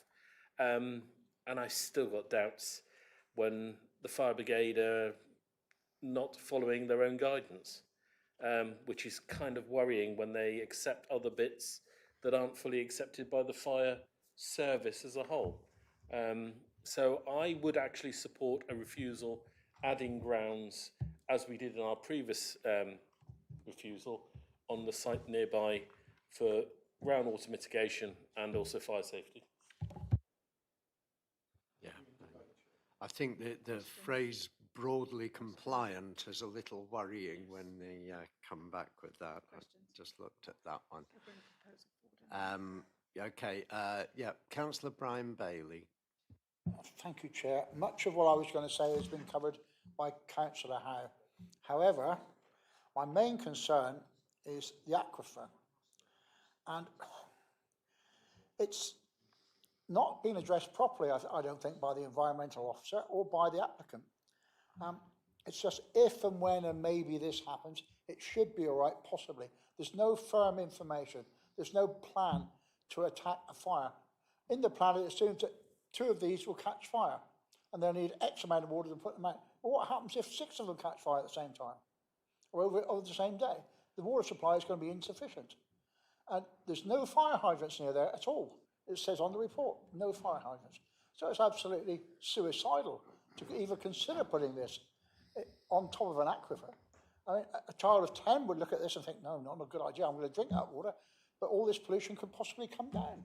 And it's not responsible for, I don't think it's responsible for us to accept this. When we've turned down one in the past in a similar area, and I think the fire safety, or the lack of it, could be put down as a very good reason why it should be an objective. Thank you, Chair. Okay, I think we've moved seamlessly into debate here without... Councillor Haggerty. But yeah, do feel free to ask a question if you still have okay, one. I was waiting to go into the debate. As per the last application, one of the things I was really surprised about is the health and safety executive saying they do want to make a comment on this when the resident's not too far away and any fire would affect them. I think the plan is very, very flawed. There's no reliable communications. The risk of fire, I think, is higher than we actually think. And I personally, when you're ready, I'd be happy to make a recommendation as per the officers. Okay, I'll just correct something Councillor Bailey said. You talked about the possibility of 6 catching fire simultaneously. I think in statistical terms, the chances of that are probably vanishingly remote. And also, the water, and we learned this last time, is used to cool the other containers, not the one that's on fire, because you cannot put out a lithium fire, which is one of the reasons, I think, for people's concern. You just have to let the things burn themselves out. You just try to prevent it from spreading. So Councillor Barlow, you want to make a proposal? I can do. I think there was. I think Don wanted to do that. Don was, yeah. So I won't. I was just going to point out a couple of things why this is different. Now, I mean, the other site was flat. If you look at this site when you go to it, it does have quite a slope. And if you look at that there, the length of that to dig that in to make that all level would be something like if it's 0.5 metre a contour line, something like 30 metres. 30 metres. So it's, 10 metres. It's quite a 30 in foot. terms of the maths, but Right, it's a big chunk you've got to take gradient outside. is not I the don't same. think, I don't personally think that the landscape reason is a good reason. I don't think it is a good reason. I went out there, the views are very distant from everywhere. And certainly, I don't think you want to rely on them alone. I believe what we've always argued, much as on the last time, there was a lot more detail. There was where they had done fire tests to destruction. We knew exactly what we were talking about. We knew the type of batteries we were talking about. This time we don't know anything about it. And if we pass this, I'm still concerned that if we pass this, the principle is there then, and then you are going back to the fire officer, he is under pressure to allow it, to find a way to allow it. And I just think that what we're talking about there, the fire runaway, of the chance of more than one of these catching alight, is because, as we were told last time, it was cooling the ones next to it. But that allows 6 metres distance. And then they were talking about possibly 3 metres distance on the ones, down to a minimum of 2. But as I said, these ones don't seem to have a 2 metre gap between them. So I'm just very concerned about the safety of this and the aquifer. Then you've got the bunding issues, etc. So when Dell is ready to make a thing, I would suggest that he adds in at least exactly the same as we had last time, which is on, sorry, I'll give you the numbers because I know people like the numbers. EN14 and EN18 are included in that for protecting the aquifer and other things there. I think there is, and if we can put in there a severe lack of detail, and that we can't be expected to put conditions for all these things, and just saying the safety of the fire officer. From what I've read of the Chief Fire Officer's recommendation and the new one that was issued and the government paper that was only issued the beginning of this week, end of last week, on BESSes, you're supposed to have this detail at this stage so that the fire officer can give proper advice, so that we can decide whether the bunding is sufficient, etc. And not as we'll see if we can sort that later. Because I think there's so much detail here, we just need more to make a decision. Otherwise, it's like putting your hand in the air and saying, yeah, I think it might be all right, but we'll leave it to others. Thank you. Chair, Chair, can I just say that also seems to fit with what the Environment Agency was saying in their report about us seeking more information and requesting more information regarding groundwater safety as well. So I think that fits in nicely. And sorry, through you again, Chair, but I also asked if we could get the fire officer here. I think next time we have a BESS, we should try and somehow insist, and I know they're not statutory consultees, but every time, so they reckon that they've got better BESSes and that the fault rate has dropped dramatically. But for every 1 gigabyte, they estimate there is going to be one thing. So that's basically for 20 of these, there would be a fault every year. But obviously, if you start working out things, if we've got 4 or 5 in this area, they should be aware that with that amount, they should be, possibly, according to statistics, get a fire every 5-ish years. So I think that's something that we should insist, because we need to know exactly what they're doing. It's all right, we've had the people putting the applications in telling us how they're going to fight the fires, but it would be interesting to have a proper expert who hasn't got an axe to grind to say what they would be doing and how it would work. Yeah, thank you. I think you meant gigawatts, not gigabytes. But yeah, point taken, just for clarity. Okay, So, Councillor Haggerty, did you want to make a proposal then? I'd like to propose, excuse me, I'd like to propose, as per all the recommendations by the officers, that this application is refused. And yeah, so we want to add in reasons for refusal to do with pollution of the aquifer. Can we put in a lack of detail in the application? Is Chair, that? Chair, it might be helpful if I just remind Hmm. members of the reason given last month for refusing the other site. I'll just read it verbatim. It says, "It has not been demonstrated that the proposed development would not, in the case of a fire, result in pollution of aquifers and/or watercourses within an area where local residents are reliant on the use of aquifers. As such, a proposed development could have adverse impacts on health and the environment contrary to Strategy 39, policies EN14, EN18 of the local plan and the NPPF." That sounds perfect, because I think it has not been demonstrated covers the lack of detail in the application. Yeah. So members happy with that wording? I think that's pretty, I'm nearly going to say watertight, but doesn't seem utterly appropriate. Or maybe it is. So, I'm quite happy to second it if no one else does. yeah, yes, so that was the proposer. Seconder, yeah, Councillor Chamberlain is happy to second. Did you want to say something, Councillor Faithful? Well, I do think the lack of detail is important. It's not just about the aquifer, it's also about the visual impact. Yeah, well, I think so the landscape officer was pretty clear that what was proposed was a 4-metre acoustic fence, and there is poor detail in the details submitted. To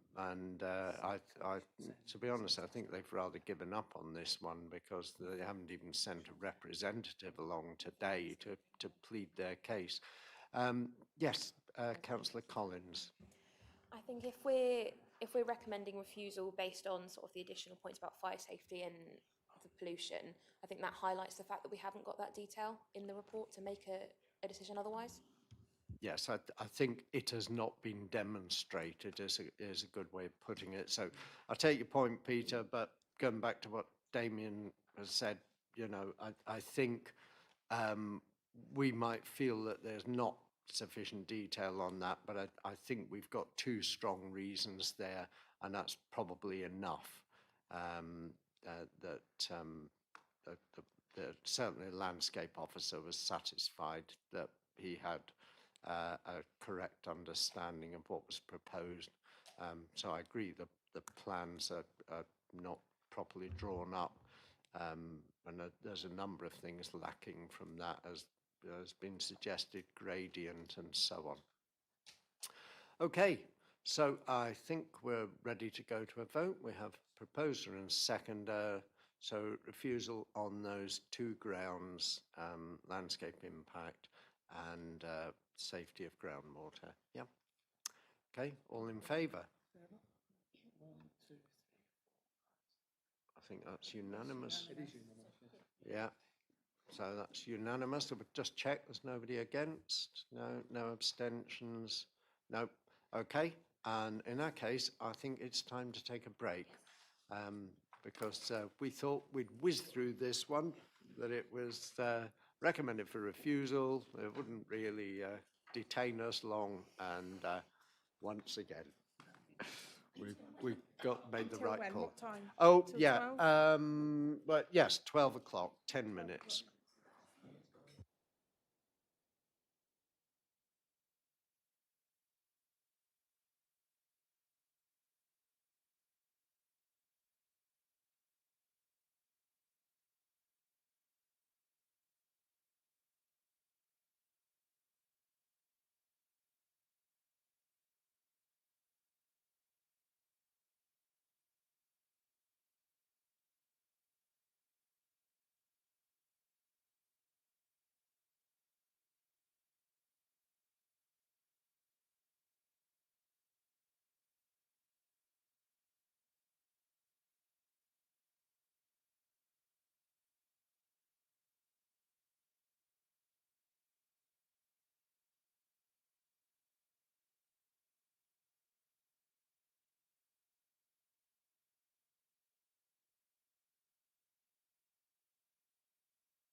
Did you make the cake, Yehudi?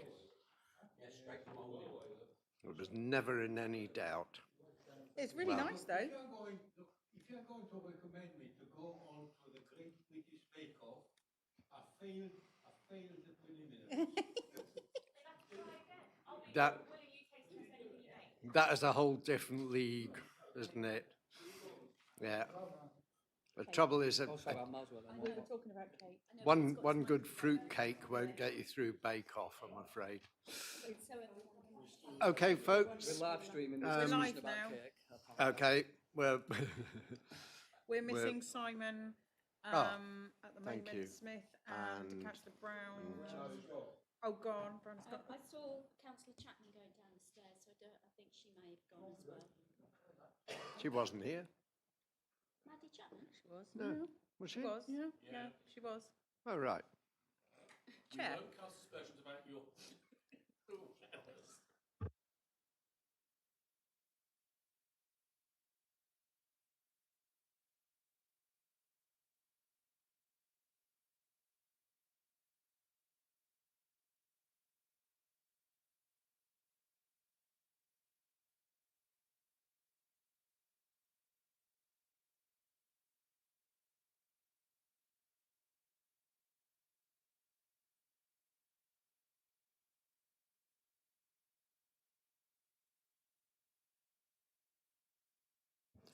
Okay, members, we're ready to restart. We're all back.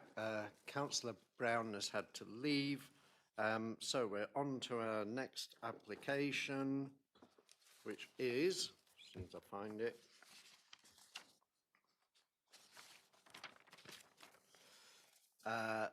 Chartwood, Exeter Road, Honiton, and it's 250653 FUL, page 116 on your agenda pack. And Wendy, you're going to do this one. Thank you. So this is an application for a single-storey extension and associated refurbishment at Chartwood, Exeter Road in Honiton. There are no objections to this planning application. The reason it is coming to planning committee is because the applicant is closely related to an officer of the council. This is the application site in here, so a generous residential plot on the high street and variety of different house types in the area. There are also a number of Grade 2 listed buildings in the vicinity. That shows you the application site as it currently is. That's just a slightly more zoomed in picture. This is the existing dwelling, so quite a typical straightforward designed property of no special merit. And here are the proposals. So the proposal, if we just nip back again, you can see that there's a garage extension on the side at the moment. So the proposal is to, where that garage extension was, to remove that garage and then to build this side extension onto the property. And you can see that here. So where there were the two garages is now a larger internal space. And instead, this new extension here will have a large double garage. So you see it's single story in nature, similar, appropriate in terms of design, materials, similar to the existing property. And here you can see the photographs. This is the area where the extension will be. So very generous area of land at the side of the property. This is showing you the relationship with the neighbour, which is set quite some distance from the boundary. The officer view is that the proposal is acceptable in terms of its design. There would be no significant impact on neighbours in terms of loss of light, overbearing or overlooking, and no adverse impacts on setting of any heritage assets in the area. So this is recommended for approval, subject to conditions as set out at the end of the officer report and as summarised on the slide before you. Thank you. Okay, members, there's no speakers, so we can move straight on to questions. Councillor Barlow? No? Councillor Howe? I'll move to approve. Okay, yeah. I think Councillor Barlow was going to recommend approval, so we'll let you second. I try and obey your rules, Chair. I'm not as senior as certain members of the council. Okay, well, there were no questions. Happy to second, though, Chair.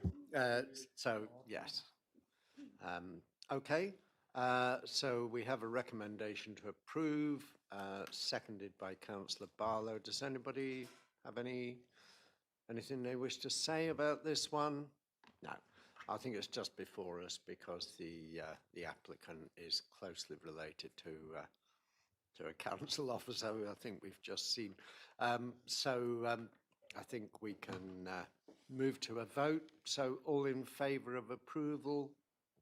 I think that's unanimous again. Oh, we're all of one mind today. Okay, so we can move on swiftly to number 19, Shootsmead, Ottery St Mary, page 125 in your agenda pack, and it's application 250602 FUL, and we've got Jack Richards, welcome Jack, to present the report. Thank you, Chair. So this application is before you as the applicant is an employee of East Devon District Council. There are no objections to this proposal. So it's a single-storey rear extension to the rear of the property.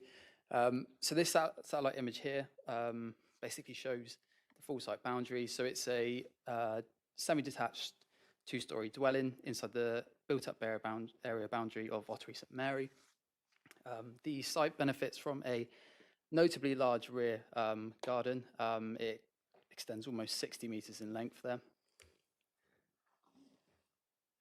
So this location plan here better shows the full extent of the site boundary and also that it backs onto the River Otter just at the top here. This has triggered a consultation with the Environments Agency, who have commented on the application and not raised any objections. So you can see here, this is the existing site. The property benefits from a large garage here just to the side, but also two single-storey rear extensions at the back here. This area here as well is a raised patio area, and this just helps to kind of reduce the impact of what is a gently sloping site down towards the river. The proposal is to remove the two existing single-storey extensions and to put a larger single proposal there instead. The proposal would span from the garage to the site boundary. So this image here just shows the existing rear elevation here, and just note the kind of the drop in ground level here. So this raised patio area will extend approximately 700 millimetres towards the camera here. This image also shows the existing site boundary, so it's a high brick wall that you've got here.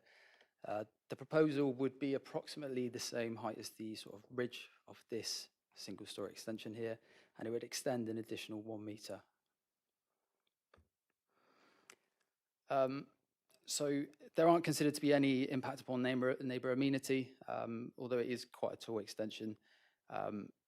The orientation of the buildings means that basically the extension is directly north, therefore there's going to be no impact on light. It's an acceptable design, and there are considered to be amenity benefits for current and future occupiers. The recommendation is approval with conditions, the conditions being the standard time commencement condition in accordance with approved plans, and also a surface water drainage condition to manage any surface water runoff from the additional development. Thank you. Okay, thank you, Jack. So again, Councillor Faithful. Just a minor detail. I believe the officer suggested it property butts onto the River Otter. It butts onto the Fursbrook. The Otter's miles away, or other end of town. Thank you. Okay, thank you for that clarification, Peter. Councillor Barlow. Having learnt, Chair, I'm happy to make a recommendation that we approve subject to officer recommendations. Okay, Councillor Howe, do you want to second? Yeah, why not? Okay, so we have an application to, a proposal to approve. Anybody wish to speak on this one? No. Okay, we'll go straight to a vote then. All those in favour?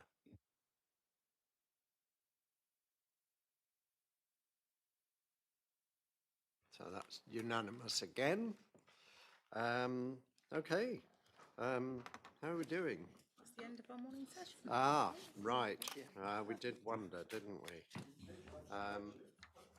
Ollie, I see we've got no. I haven't Chair. finished my cake yet.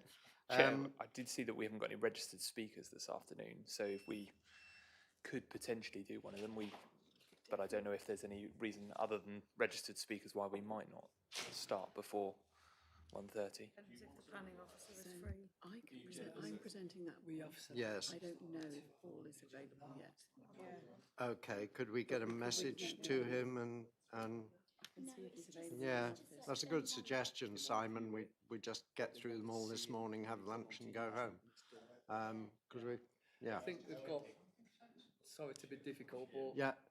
basically we've got people who, even though they won't be able to turn up and speak because they're not registered, they might think, oh, I'm going to sit there this afternoon and watch this afternoon session because it's something they're interested in. And We obviously did they're missing say it, so they wouldn't be considered before 1:30, didn't we? Plus the planning officer might be. Staff members in the afternoon, these two first, you could have brought them.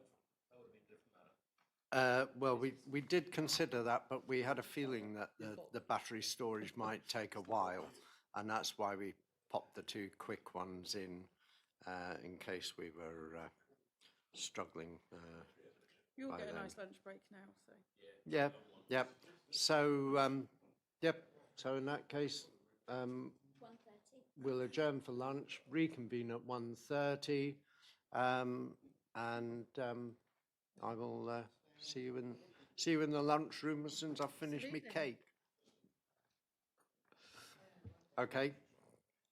Thank you, everyone. So we'll be back at 1:30 prompt, please, and see you then.